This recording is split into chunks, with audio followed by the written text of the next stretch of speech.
Gud fri mig vel, hvor var jeg blevet snydt. Og det var hverken Martins eller min skyld. Martin var den hjort, jeg havde købt. Ja, Martin var den hjort, jeg havde købt. Martin han blev mindre og mindre. Ja, Martin han blev mindre og mindre.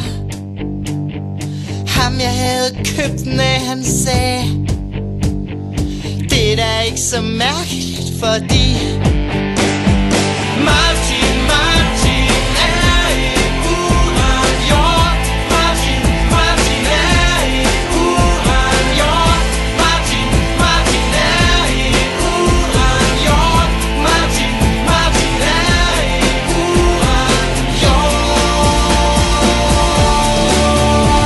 Men du fri mig vel, hvor var jeg blevet snydt af. Og det var hverken Martins eller min skyld. Hvis jeg dog bare havde vidst. Hvis jeg dog bare havde vidst.